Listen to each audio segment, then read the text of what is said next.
आप अच्छी पढ़ी लिखी हैं और अब तो आपकी पीएचडी भी पूरी हो चुकी है। हाँ जी। आप चाहती थी तो नौकरी कर सकती थी, रोजगार कर सकती थी, फिर आपने राजनीति को क्यों चुना, इस समाज सेवा को क्यों चुना? क्योंकि इसमें लोग मानते हैं कि संभावनाएं कम है सफलता की। पर हर चुनौती से हमने कुछ ना कुछ सीखा। मुझे याद है जब मैं राजनीति में आई, मेरा बेटा 4-5 साल का था, आज वही बेटा 13 साल का हो गया। मेरी जो सास थी, जो बिल्कुल जिन्होंने मुझे कभी बहू नहीं, हमेशा बेटी समझा, उनकी अपनी कोई बेटी नहीं थी, एक बेटा ही है, तो हमेशा मेरी सास ने मेरा बहुत सपोर्ट किया, बहुत ज़्यादा। अगर वो मेरी सास ना होती तो शायद मैं राजनीति में ना आ पाती। मान लीजिए आपको टिकट मिल जाती है कांग्रेस से, तो लोग आपको वोट क्यों देंगे? आपको क्या लगता है कि किस वजह से आपको लोग वोट देंगे? क्योंकि और नेता भी आपके सामने खड़े होंगे। नमस्कार, चरखी दादरी न्यूज चैनल में सभी दर्शकों का स्वागत है। आज इस वक्त हमारे साथ कांग्रेस पार्टी से वरिष्ठ नेता मनीषा सांगवान हमारे साथ मौजूद है। आज इनसे हम खास बातचीत करने वाले हैं। मनीषा जी, चरखी दादरी न्यूज चैनल पर आपका स्वागत है। नमस्कार। हम जानना चाहते हैं कि सबसे पहले आप राजनीति में कब आए और क्यों आए? देखिए, राजनीति में हमने अचानक नहीं आना हुआ, धीरे धीरे। पहले एनजीओ को मैं चला रही थी, फिर लगा कि भाई केवल आप एनजीओ चलाकर जितनी आप लोगों की मदद करना चाहते हैं वो नहीं हो पा रही। फिर सोचा कि राजनीति में भी कदम रखा जाए, तो ये एक स्लो प्रोसेस था बड़ा, और एक ऑर्गेनिक सॉर्ट ऑफ ग्रोथ थी। तो लगभग अब 7-8 साल हो गए हैं। जी, सुना है आप किसी यूनिवर्सिटी में जॉब भी करते थे? जी बिल्कुल, मैं बतौर असिस्टेंट प्रोफेसर मैंने डीओ में भी काम किया, एमडीओ में भी काम किया। आप अच्छी पढ़ी लिखी हैं और अब तो आपकी पीएचडी भी पूरी हो चुकी है। हाँ जी। आप चाहती थी तो नौकरी कर सकती थी, रोजगार कर सकती थी, फिर आपने राजनीति को क्यों चुना, इस समाज सेवा को क्यों चुना? क्योंकि इसमें लोग मानते हैं कि संभावनाएं कम है सफलता की। मैं पहले भी कह चुकी हूँ, एक जज्बा था, एक जुनून था कि अपने समाज के लिए कुछ करें। लोग यही सोचते रहते हैं कि हमें क्या मिला, ये नहीं सोचते कि मैंने समाज के लिए क्या किया। तो हम कुछ करना चाहते थे, यही सोचकर राजनीति में कदम रखा। जब आप राजनीति में कदम रखते हैं तो आपका दायरा बहुत बड़ा हो जाता है, आप हर तरह के इंसान से मिलते हैं और हर तरह के, जैसे बहुत कुछ सीखने को मिलता है। मुझे पिछले 7-8 सालों में बहुत कुछ सीखने को मिला, हर आदमी से कुछ ना कुछ सीखने को मिला।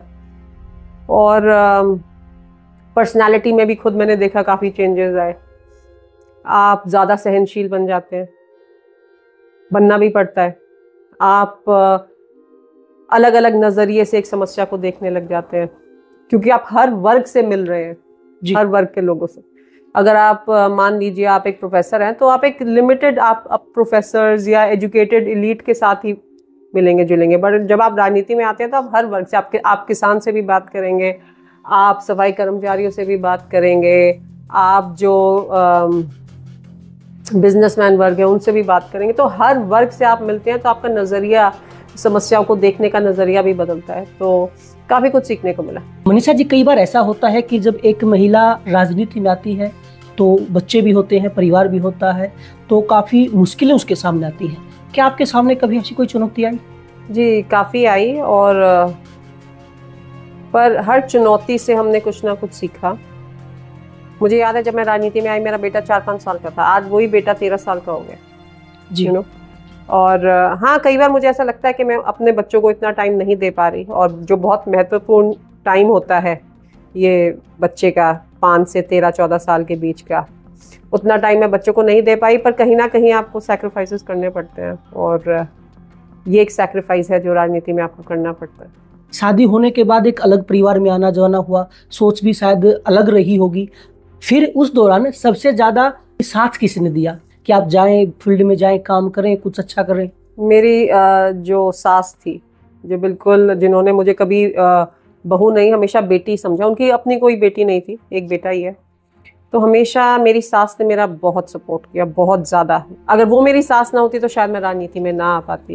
उन्होंने मेरा बहुत सपोर्ट किया, और आज सबसे ज़्यादा कमी मुझे वही महसूस होती है। आज वो हमारे बीच नहीं है, और मेरे पूरे ससुराल वालों ने, सभी ने बहुत ज़्यादा सपोर्ट किया। उनके सपोर्ट के बिना मैं राजनीति नहीं कर पाती।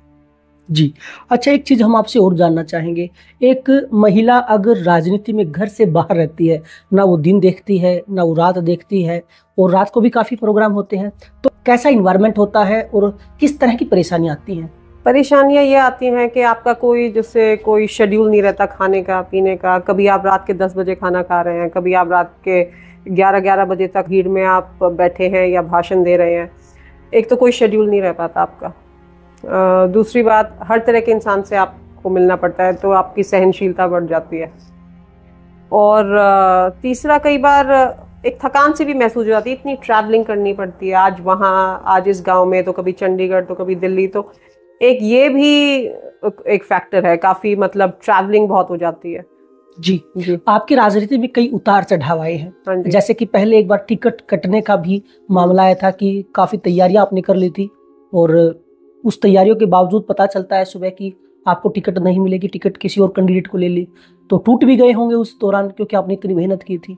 तो इतने उतार चढ़ाव आने के बाद आप कंटिन्यू आपको इस फील्ड में कैसे रख पाते हैं? फैमिली का सपोर्ट बहुत रहा, और राजनीति में देखिए सभी के राजनीतिक जीवन में उतार चढ़ाव तो चलते ही रहते हैं। चाहे माननीय आप देवीलाल जी को देख लीजिए, बंसीलाल जी को देख लीजिए, किसी भी आप इंदिरा गांधी जी को देख लीजिए। 1977 भी था और 1980 भी था जब वो प्रचंड बहुमत के साथ दोबारा आई। तो उतार चढ़ाव तो हर एक राजनीतिज्ञ के जीवन में आते रहते हैं। जी, देखिए आपने बतौर समाज सेवी काफ़ी ज़्यादा समाज हित में कार्य किए हैं, लाइब्रेरियाँ बनवाई हैं बच्चों के लिए, और बच्चों के स्कूलों में आपने जूते चप्पल किताबें बंटवाई हैं, और जिन लोगों को आवश्यकता थी, जो आर्थिक रूप से कमज़ोर थे, उनकी भी काफ़ी मदद आपने की है। अगर पब्लिक आपको, जनता आपको आपके हल्के की अवसर दे देती है, आप विधायक बन पाती हैं, तो क्या उसके बावजूद भी इसी तरह से आप कार्य कंटिन्यू कर पाएंगी?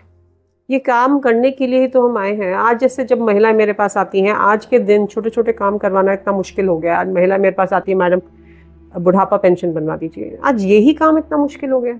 मुझे याद है कांग्रेस के टाइम में आपको सिर्फ अपना जन्म प्रमाण पत्र देना होता था और आपकी पेंशन बन जाती थी। आज तो 10 तरह की कंडीशंस इन्होंने लगा दी हैं।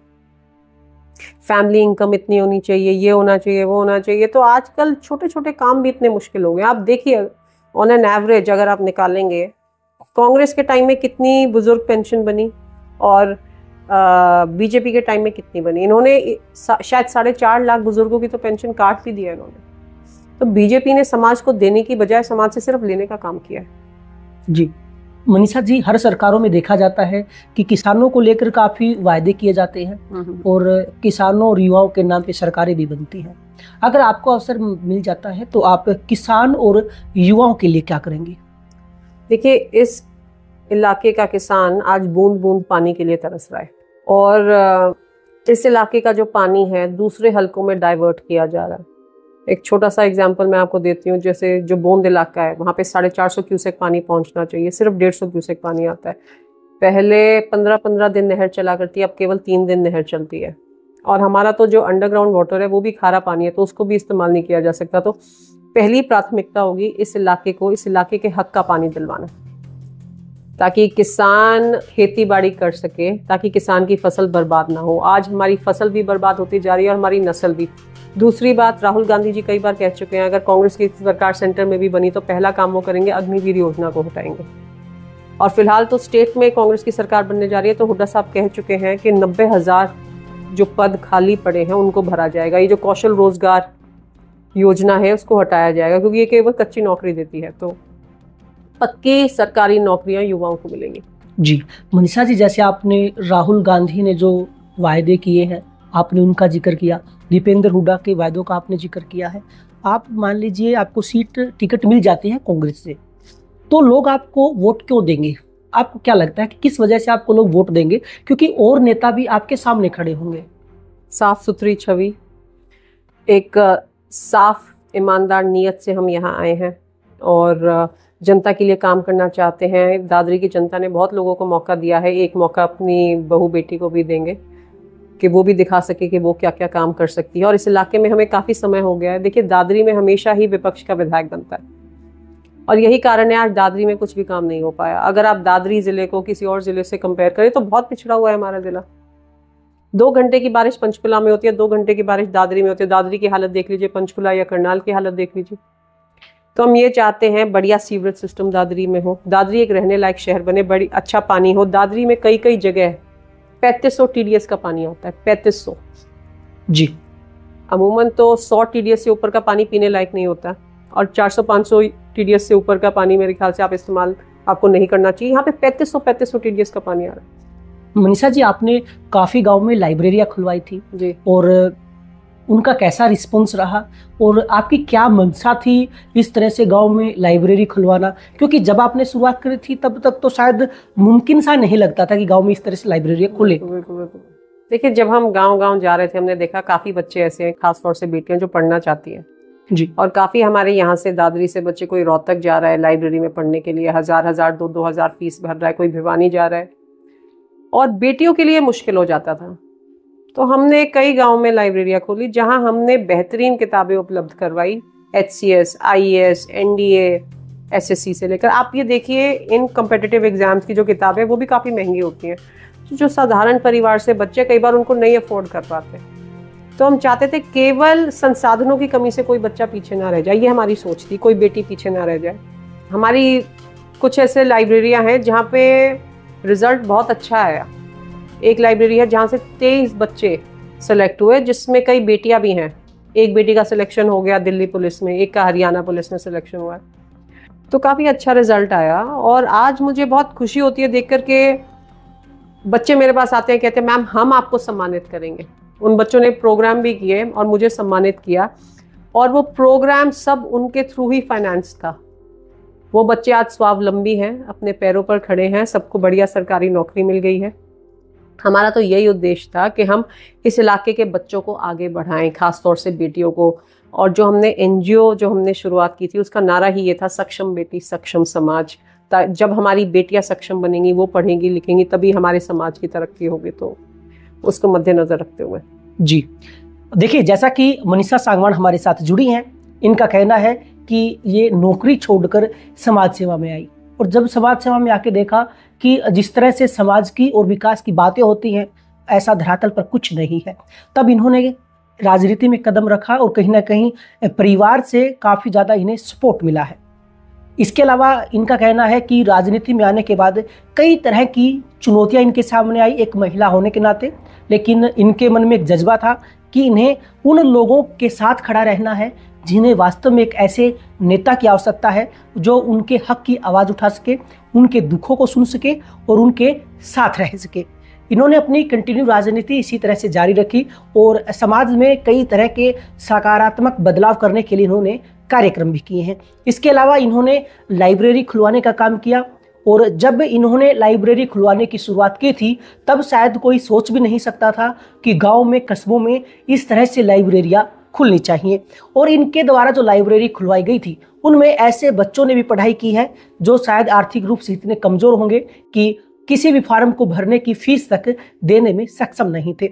और जब उन लाइब्रेरियों में उन बच्चों ने पढ़ाई की तो आज वे बच्चे काफ़ी ज़्यादा सक्षम हुए हैं, नौकरी उनको मिली है और आर्थिक रूप से भी काफ़ी ज़्यादा सही हो गए हैं। यानी कि जिस तरह से मनीषा सांगवान ने एक फाउंडेशन के साथ समाज सेवा की शुरुआत की थी, उसमें कई चीज़ें अधूरी थी। यानी कि एक बतौर एक फाउंडेशन, बतौर एक समाज सेवी, ये काफ़ी वो कार्य नहीं करवा सकती थी जो कलम की ताकत से होते हैं, या मैं कहूँ कि राजनीति में आने के बाद होती हैं। तो यानी कहीं ना कहीं एक सामाजिक कार्य करने का दायरा बढ़ सके, इसलिए इन्होंने राजनीति को चुना है। हालांकि इस बात को नहीं नकारा जा सकता कि एक महिला के लिए राजनीति करना या राजनीति के फील्ड में बने रहना सबसे बड़ी चुनौती है, क्योंकि एक महिला को अपना परिवार भी संभालना होता है और फील्ड को भी संभालना होता है। ऐसे में मनीषा जी लगातार संघर्ष कर रही हैं कि वो अपने हलके में जो विकास कार्य अब तक नहीं हुए हैं उन विकास कार्यों को करवा सके और परिवार आर्थिक तौर पे मजबूत हो सके। इसके लिए चाहे रोजगार की बात हो, चाहे शिक्षा की बात हो, या फिर और वे मुद्दे क्यों ना हो जो आम लोगों के जीवन से सीधे तौर पर जुड़े हैं, उन सभी चीज़ों को ये आगे लेकर चलना चाहती हैं। अगले एपिसोड में किसी और नेता से हम चर्चा करते हैं कि किस तरह से वो राजनीति में आए और कैसा उनका राजनीति का अनुभव रहा है। चरखी दादरी न्यूज़ चैनल के साथ जुड़े रहें, खबरों का सिलसिला जारी रहेगा।